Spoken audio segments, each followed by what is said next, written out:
I'm at the Séance. Well, I'm not at the Séance. I'm in my studio at home. I've accidentally deleted my intro, so I'm doing it at home. So come with me, my friends. I'm going to tell you what the Séance was like.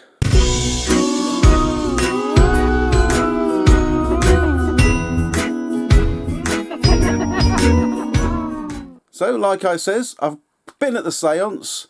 This is a few days later now. I accidentally deleted the footage from it when I was going through all my footage. I was deleting stuff, and only because there was a couple of scenes that I had recorded, and I was going to do the review later on here in my studio. I accidentally deleted the footage of me saying where I was and what I was doing. So the Séance, it's a scare event in Southend-on-Sea at Caddy's. It's a indoor golf course and bar and restaurant, and they also have this Halloween event. It's produced by the company Splatterbox, production company. So hopefully it's nice and scary. It's the first time doing something like this. This is kind of like a sit-down show kind of thing with effects and actors. So let's see how scary it is. So come on, we're going to check it out, and I'm going to tell you what it's all about. Oh, I can't take you inside. It's one of those events that you just can't take you inside. I understood that right from the beginning. I didn't even ask if I could film because it's obvious you can't film at something like this. So I'm going to tell you about it now. Tell you all about it.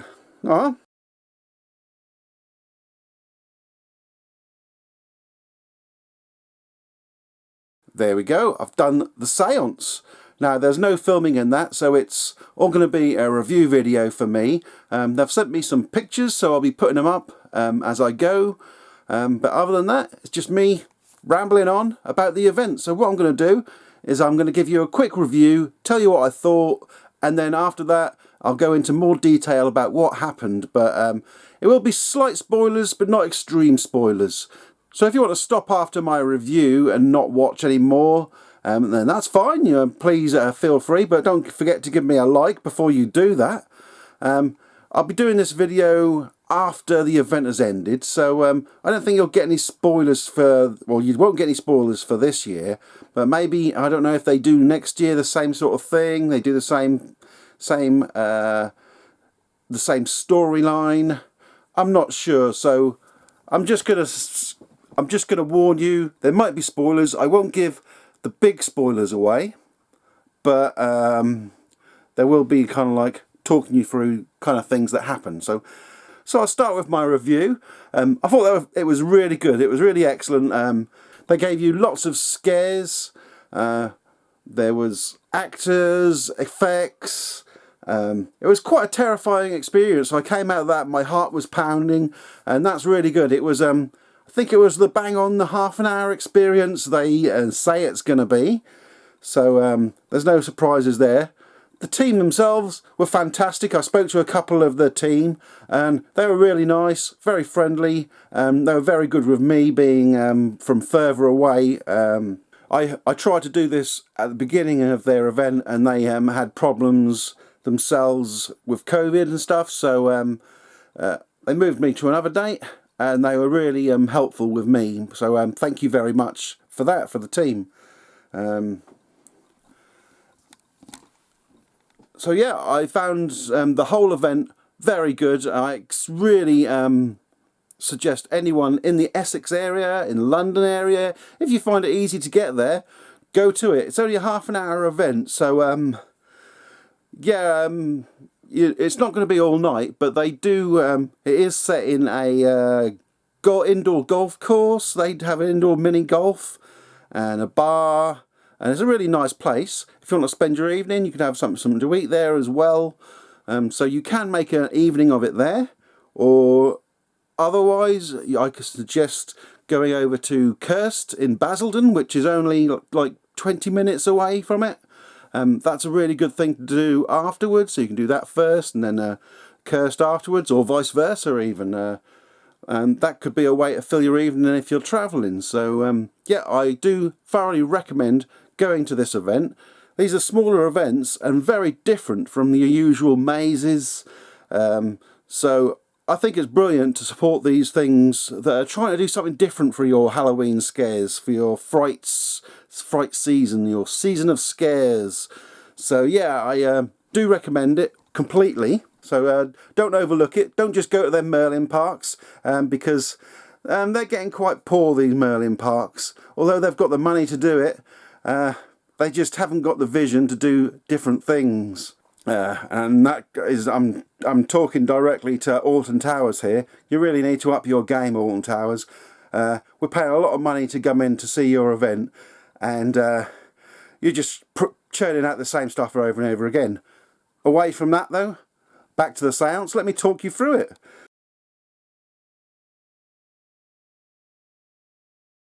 So we start off, you have to go to the reception, obviously, and you're collected by one of the team members, Andy, one of the team members. Very nice chap.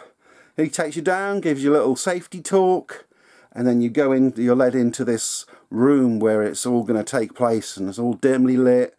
You've got benches on the edges around a table.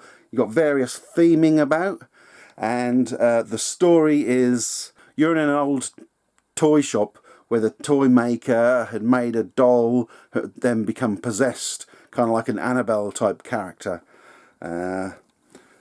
So that is the underlying story. But then you're sat down, and on the TV screens comes a couple of YouTubers who are saying they're doing a celebration video. They do scary events, scary places, haunted places, and they check out different haunts. So they tell you about the haunting of this toy shop you're in, and then that's really really good. I really enjoyed the YouTube aspect. Being a YouTuber myself, I really felt akin to them. So that was great. It was quite believable that they were doing a live show. I would have liked comments coming down the screen here, because they usually have that on a live show, and that didn't happen. They read out a few comments and it popped up on the screen below me here. It would have popped up there, but on a normal live stream you would have comments coming down here, and I would like to have seen some weird comments going on, and perhaps even used a few of the names of people in the audience, like oh my god, I see Neil's here, he better watch himself, and things like that. I don't know, you never know. I'm saying that because I played a game once that was set around someone doing a YouTube, and it wasn't that scary a game, but what really scared me is the fact that it knew my name, it knew my full name, and it kept popping up on the screen on the chat. And that was freaky because I never input my name. That must have fished it from my computer through some kind of agreement I made that you don't never read the terms and conditions. But still, having your name come up like that when you don't expect it and you don't remember giving them the name, really put me on edge. So I think if you're going to use the YouTube live stream, have a little chat coming down there, and maybe use a few people's names in the audience. You have the names, so maybe throw in some of them. That can really put people on edge.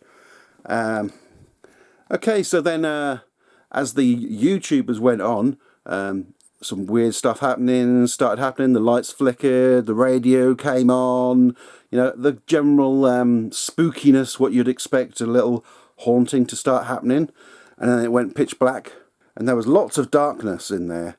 There was lots of atmosphere building, lots of noises going off, and then lights would go on again and something would be happening, like there would be a rocking horse that started rocking on its own, and then there would be the doll would the cabinet from where the doll was. You'd see the doll, and then the lights would go off again, and the doll would move. I would like to have done more with the doll, as this was based around the possessed doll. So maybe have more places to place the doll. Maybe even place it really close to someone. That would be really good to have that. And even a point where you could actually see the doll move, but no one moving it. That would be exceptionally scary. And so I would have liked that added into it. Lots of stuff going on, lots of lights going off and on all the time. There would be someone standing next to someone else. Probably my biggest scare was when I had someone, I felt the lights were off and I felt some hair on my shoulder. And as I turned to look, the lights came on at exactly the right moment. I turned to look and there was someone right in my face. And that was a big scare for me. That was really good. I hope they done that on purpose, putting me on the end to get me that scare. Because that was good. I enjoyed that. And there was people touching your ankles, things like that. And then Andy would come back in and say, oh no, something's going wrong. And more things, scary things happened. Yeah, I did enjoy that. There was I was in there with a group of mainly girls. I think there's one other lad. I would say that one of the girls was oh, this isn't very scary, and she was all doing a lot of giving it the mouth, and she was the one that was petrified at the end. So if you start off with a big mouth, it might be because you're scared. So maybe just shut it and let people enjoy the experience. But still, it doesn't matter too much about people chatting and things like that, having a laugh. But yeah, I think you don't need to go on about how not scary something is, because you don't know at what point you're going to get scared. Just go with it. If you're not feeling very scared, it doesn't matter. But if you are, then that's great. That's what they intend to do. But still, don't try and spoil the experience for someone else, because the more immersed you can be into an experience like that, the more you can go with it. Yeah, we all know it's not real. Of course we do. We've paid a ticket to go and watch an event, a show. But you've got to go with it. You've got to let yourself be immersed in this kind of thing, and to accept them scares and not go against them. Another thing I'd like to mention is we started off as a séance. Oh, the YouTubers got us to do a little séance, holding hands and doing a little séance. I think it would have been better had we have been doing some sort of Ouija board or something like that.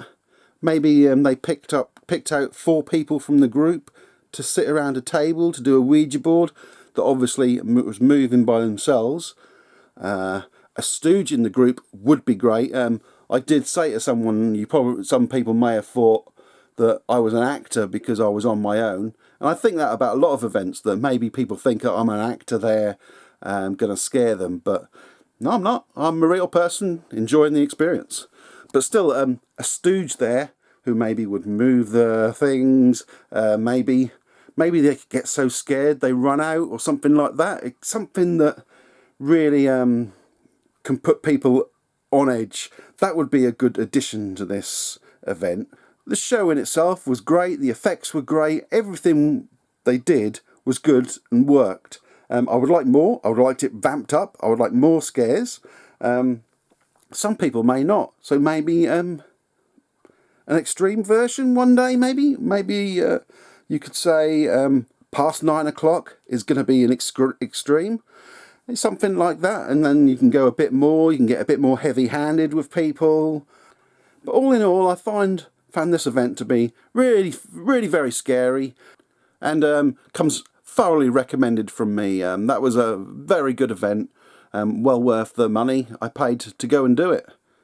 So I want to thank the team at the Séance. Their Splatterbox is the production company. I want to thank them for putting on a great event. And by the way, there is some scares there that I haven't mentioned that you should have got. Comment below. Did you go? Did you like it? Did you enjoy the scares?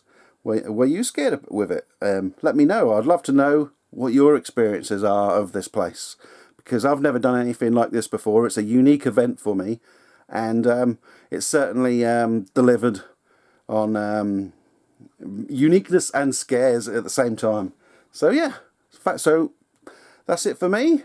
I think this is going to be my last video of the season, so from the season of scares, that's it for the year.